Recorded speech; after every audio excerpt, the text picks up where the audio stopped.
નમસ્કાર, अपना मिजाज ન્યૂઝમાં આપનું સ્વાગત છે। મહેસાણા જિલ્લાના મહિલા કોંગ્રેસ અને શહેર કોંગ્રેસ સમિતિ દ્વારા ભાજપના કેન્દ્રીય મંત્રી હરદીપસિંહ પુરીના નામ જેફરી એપ્સ્ટીન ફાઇલમાં આવતા પર તેમના રાજીનામાની માંગ સાથે સિગ્નેચર કેમ્પેઇનનું આયોજન કર્યું હતું। દરમિયાનમાં મહેસાણા એ ડિવિઝન પોલીસે મહિલા કોંગ્રેસની કાર્યકર્તાઓની અટકાયત કરી છે। આ ઘટનામાં એપ્સ્ટીન ફાઇલ્સને લઈને દેશભરમાં ચાલી રહેલા વિરોધ પ્રદર્શનનો ભાગ છે, જેમાં કોંગ્રેસની મહિલા વિંગ અનેક રાજ્યમાં પુરીના રાજીનામાની માંગણી કરી રહી છે। સમાચારોની વિગતવાર ચર્ચા કરીએ। આ પ્રોટેસ્ટ મહેસાણામાં આજે આયોજિત કરવામાં આવ્યું હતું, જેમાં કોંગ્રેસની મહિલા કાર્યકર્તાઓએ હરદીપસિંહ પુરીના કથિત એપ્સ્ટીન કનેક્શનને લઈ અને તેમના રાજીનામાની માંગણી કરી છે।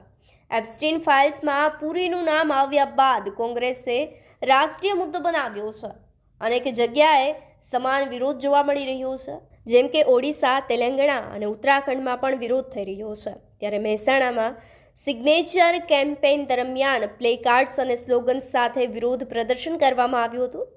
મહેસાણા એ ડિવિઝન પોલીસે અનધિકૃત ગણાવી અને મહિલા કાર્યકર્તાઓની અટકાયત કરી હતી અને અટકાયતને કોંગ્રેસ સરકારનું દમનકારી વલણ પણ ગણાવ્યું છે।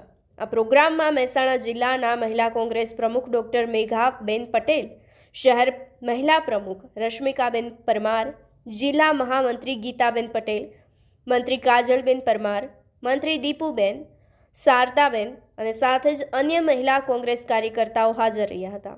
તેઓનું કહેવું છે કે આ વિરોધ એપ્સ્ટીન કેસમાં સંડોવાયેલા વ્યક્તિઓને કેબિનેટમાંથી હટાવવા માટે છે અને આ તમામ મહિલા સુરક્ષિત અને નૈતિકતાનો મુદ્દો ગણાવી રહી છે।